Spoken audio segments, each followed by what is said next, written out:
Hello दोस्तों, welcome to success student success step में। दोस्तों आज बिहार एसआई का जो है टेस्ट सीरीज बीपीएससी राइट पे वाला 14 सेट नंबर यानी सेट नंबर 14 लेके आ रहा हूँ आप लोगों के बीच रिवीजन करवाने के लिए। दोस्तों मेरा उद्देश्य ये नहीं है कि हम आपको पढ़ाएं, मेरा उद्देश्य है कि आपको जो है रिवीजन करवाते रहें। तो चलते हैं सेट की ओर। दोस्तों और गलतियाँ हर एक कोई सी होती है, तो अगर कोई क्वेश्चन ऐसा गलत हो तो आप कमेंट में करके बताएं। ये नहीं कि जो है ये नहीं आता है वो नहीं आता है, ऐसा नहीं। जो कमेंट करके बताएं अगर कोई त्रुटि हो तो सुधार करने का। ऐसे तो 99% जो है एक्यूरेट ही रखते हैं, लेकिन कभी कभार मिस्टेक भी होता है, तो दोस्तों उसके लिए सॉरी। चलते हैं ज़्यादा बात ना करते हुए सेट की ओर। लाइक शेयर कमेंट सब्सक्राइब करते रहें, शेयर करते रहे। दोस्तों चलते हैं क्वेश्चन की ओर। निम्नलिखित में से कौन सा कार्य निर्वाचन आयोग के कार्य क्षेत्र में नहीं आता है? तो यह जो निर्वाचन आयोग का भारत के प्रधानमंत्री का चुनाव कराना है। भारत का प्रधानमंत्री का चुनाव कहाँ होता है? ये भारत का प्रधानमंत्री का नियुक्ति किया जाता है राष्ट्रपति के द्वारा। भारत का राष्ट्रपति का चुनाव करवाना ये सब है, तो ए नंबर ऑप्शन सही है। क्वेश्चन नंबर सेकंड में है, भारत में नृत्य नाटक और संगीत के विकास को बढ़ावा देने में निम्न में से किसकी जिम्मेदारी है? तो संगीत नाटक अकादमी का। ये संगीत नाटक का तो उसी का होगा। निम्नलिखित में से निम्नलिखित का मेल करें, यानी भरतनाट्यम ए का जो है। तो आप लोग दोस्तों इसको मिला ले, ए नंबर ऑप्शन है ABCD का 4 3 2 1। ध्यान दीजिएगा, मिला लीजिएगा। द विंग्स ऑफ फायर नामक पुस्तक के लेखक कौन है? तो APJ अब्दुल कलाम है। द विंग्स ऑफ फायर पुस्तक के लेखक। दोस्तों बहुत ही इंपॉर्टेंट, बहुत ही अच्छा क्वेश्चन आप लोगों के बीच में लाया गया है। अंतर्राष्ट्रीय परमाणु ऊर्जा एजेंसी का मुख्यालय कहाँ स्थित है? अंतर्राष्ट्रीय परमाणु ऊर्जा जो है वियना में है। संयुक्त राष्ट्र महासभा की पहली महिला भारतीय अध्यक्ष कौन थे? तो विजया लक्ष्मी पंडित थी। सार्क का मुख्यालय कहाँ है? तो काठमांडू। दोस्तों याद रखिएगा सार्क में कितने कितने देश हैं, क्योंकि पूछा जाता है ये हमेशा सार्क के बारे में। माउंट एवरेस्ट पर चढ़ने वाली पहली भारतीय महिला कौन थी? तो बछेंद्री पाल थी, याद रखिएगा। विश्व जैव विविधता दिवस कब मनाया जाता है? तो 22 मई को मनाया जाता है। आप लोग बताइएगा जैव विविधता का थीम क्या था? Grand old man of India के नाम से किसे जाना जाता है? तो दादा भाई नौरोजी को जाना जाता है। वयोवृद्ध पुरुष, वयोवृद्ध पुरुष किसको जाना जाता है ये बताइएगा। निम्नलिखित में से कौन सा नगर कर्क रेखा से निकटतम दूरी पर अवस्थित है? तो ये अगरतला। ये अगर इंडिया का मैप आपको आपके माइंड में होगा सेटअप, तो ये आप अपने से बना सकते हैं इसको। निम्नलिखित में से कौन सी स्थलाकृति ज्वालामुखी क्रिया से संबंधित नहीं? तब फियोर्ड जो है यह क्या है? इससे संबंधित नहीं है। अस्टम्बोली एक ज्वालामुखी कहाँ स्थित है? तो अस्टम्बोली जो है लिपारी द्वीप में स्थित है। 24वीं अक्षांश रेखा किन दो देशों के मध्य है? तो भारत और पाकिस्तान के बीच। आगा खां कप किस खेल से संबंधित है? तो हॉकी से संबंधित है आगा खां कप। वेलिंगटन ट्रॉफी किस खेल से संबंधित है? नौकायान से, याद रखिएगा। वेलिंगटन किससे? नौकायान से।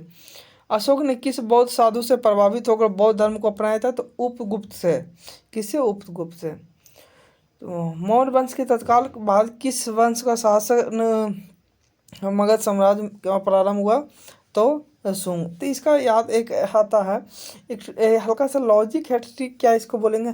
हसीना मासुका, याद रखिएगा। हसीना मासुका, याद रखिएगा। सुंग भाई। हिंद संघ किसके शासनकाल में दौरान भारत आया था? हर्षवर्धन।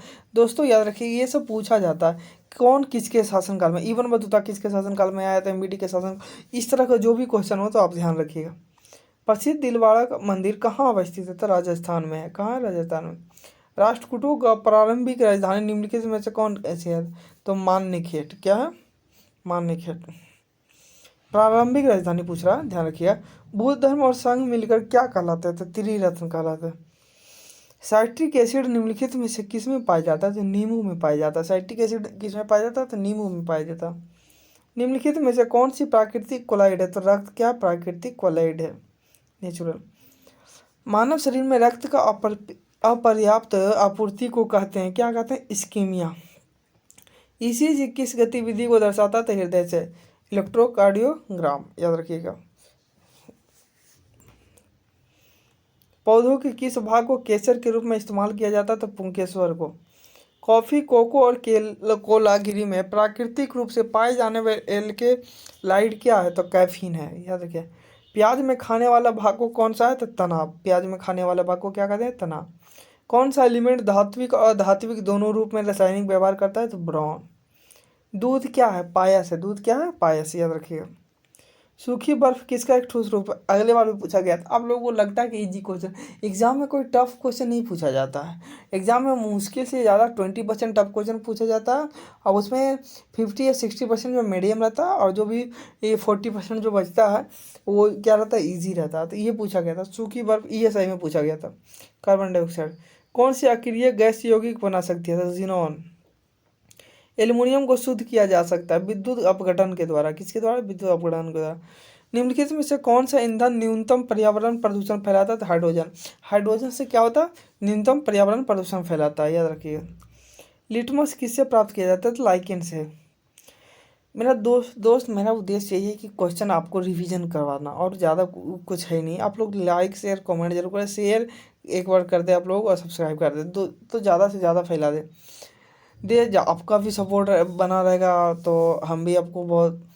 देश की आर्थिक प्रगति का निर्धारण किस आधार पर किया जाता है? तो देश की प्रति व्यक्ति आय में वृद्धि। किसी अर्थव्यवस्था में पूंजी निर्माण निर्भर करता है किस पर? कुल बचत पर। विशेष आर्थिक जोन की अवधारणा सबसे पहले कहाँ शुरू की गई थी? तो भारत में, याद रखिए। निम्नलिखित में से कौन सा बैंक पहले इंपीरियल बैंक ऑफ इंडिया कहलाता था? The state bank of India. जिस बाजार से ऋण के रूप में धन प्राप्त किया जा सकता है उसे क्या कहते हैं? तो मुद्रा बाजार कहते हैं। क्या कहते हैं? मुद्रा बाजार। निम्नलिखित में से भारतीय राज्यों में से किस राज्य की कोई समुद्री सीमा नहीं है? तो राजस्थान की क्या है? समुद्री सीमा नहीं है। ये तो मैप के द्वारा, आप इंडिया का मैप होगा तो आप बता सकते हैं। उत्तर पूर्वी मानसून से किस प्रदेश में वर्षा होती है? तो तमिलनाडु में। भारत में कौन सी नदी अपभ्रंश घाटी में बहती है? तो नर्मदा। याद रखिएगा, नर्मदा ताप्ती कहाँ गिरती है? जाके अरब सागर में। खेतड़ी किसके लिए प्रसिद्ध है? तो तांबा के लिए। खेतड़ी बोला जाता है उसको, कि कहाँ प्रसिद्ध है? तांबा के लिए। क्षेत्रफल के दृष्टि से निम्नलिखित भारतीय राज्यों में सबसे अधिक वन आच्छादन किस राज्य का है? तो सबसे अधिक वन कहाँ है? मध्य प्रदेश में। कुक्टी वन पशु विहार किस राज्य में स्थित है? तो हिमाचल प्रदेश में। कोयना हाइड्रो इलेक्ट्रिक परियोजना किस राज्य में स्थित है? महाराष्ट्र में। कोयना हाइड्रो इलेक्ट्रिक परियोजना किस राज्य? तो महाराष्ट्र में।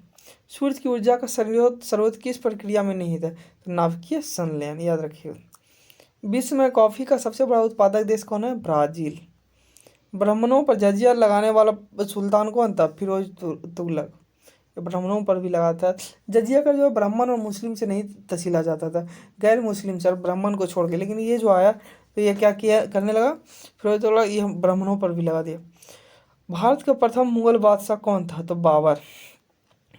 भारत में बीबी का मकबरा कहाँ स्थित है? तो औरंगाबाद। 1761 में पानीपत की तीसरी लड़ाई में जब अहमद शाह अब्दाली ने मराठों को हराया, उस समय दिल्ली का शासक कौन था? तो शाह आलम द्वितीय था। कौन था? शाह आलम द्वितीय। चांदी का सिक्का रुपया निम्नलिखित में से किसके द्वारा चलाया गया था? तो शेरशाह सूरी के द्वारा। निम्नलिखित में से किस युद्ध में अंग्रेजों ने फ्रांसीसियों को पूरी तरह से परास्त कर दिया था? बांडीबास का युद्ध। तो बांडीबास का युद्ध हुआ था कब? देखिए, 1759 में बेदरा का युद्ध हुआ था डच के साथ, और 1760 में हुआ था बांडीबास का युद्ध फ्रांसीसी के साथ। देखिए, जब से 1757 में जब प्लासी का युद्ध में हारा था, तो वो गया डच के पास कि सहयोग मांगने, कि डच अगर हमको सहयोग करता है तो हम इसको अंग्रेज को हरा देंगे। लेकिन क्या किया, वो डच को भी हरा दिया।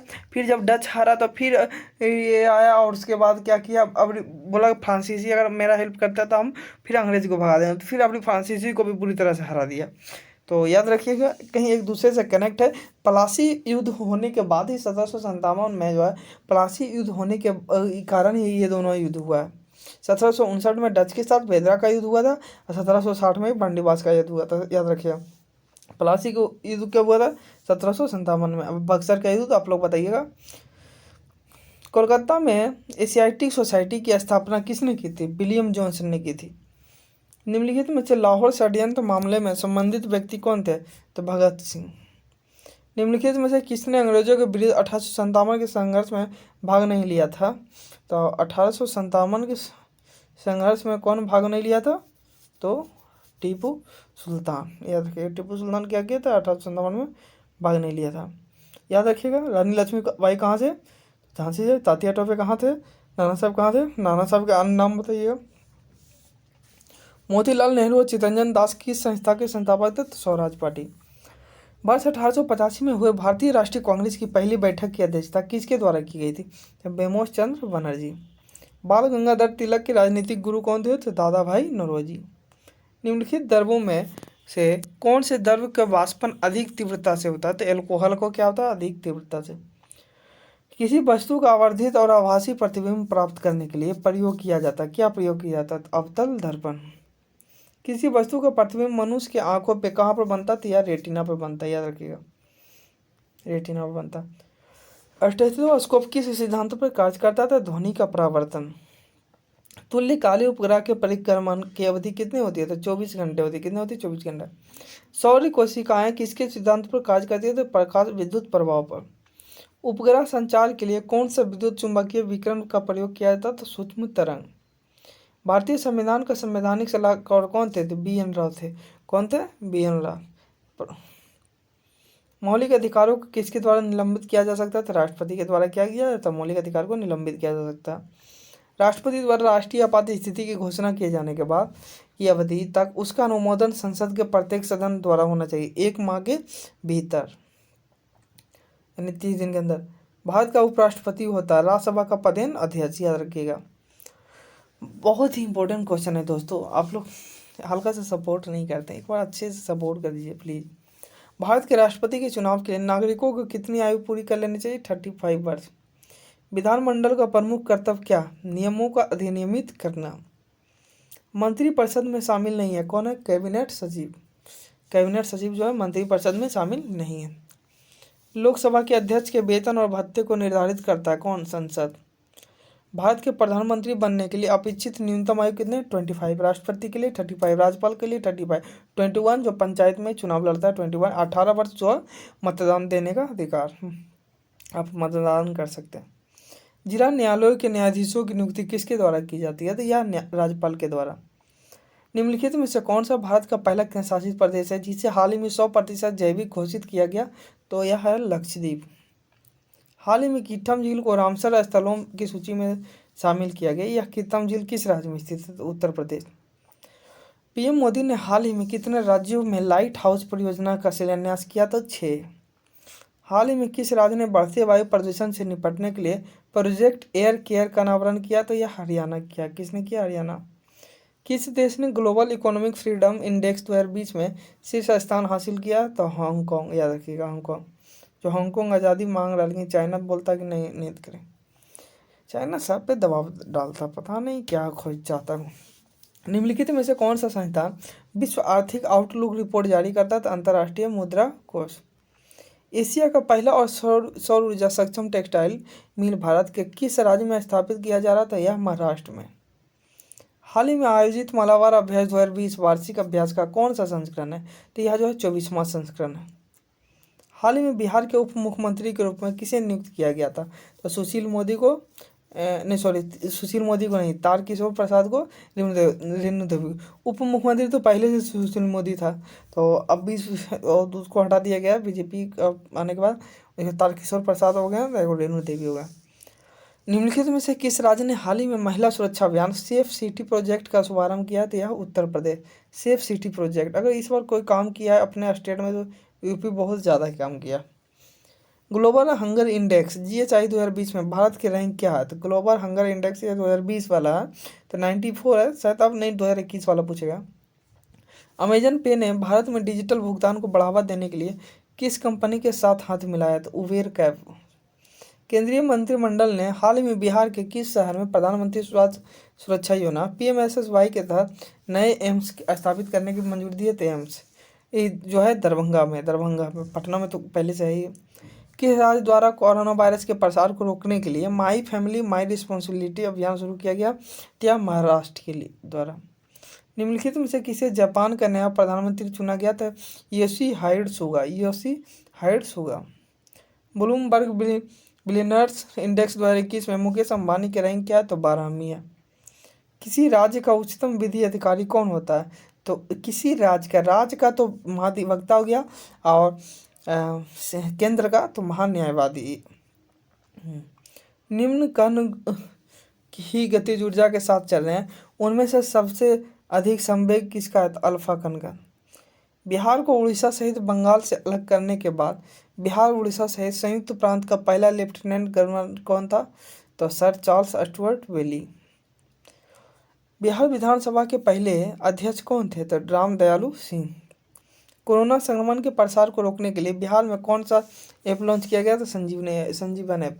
दोस्तों, आई होप कि आप लोगों को अच्छा लगा होगा। लाइक शेयर कमेंट करते रहें, बनाते रहें, बताते रहें और सपोर्ट करते रहें। दोस्तों, आप लोगों का सपोर्ट मिलेगा तो हम भी आप लोगों के साथ रहेंगे।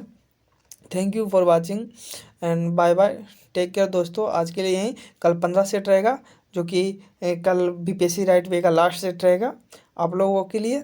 और फिर से करेंट वही ज़बरदस्त, और बीपीएससी का प्रीवियस पेपर, जो भी बिहार एसआई का एग्ज़ाम दे रहे हैं, एक बार बीपीएससी का पूरा प्रीवियस पेपर ज़रूर देख लें, एनालिसिस कर लें। दोस्तों, आज के लिए बाय बाय, टेक केयर।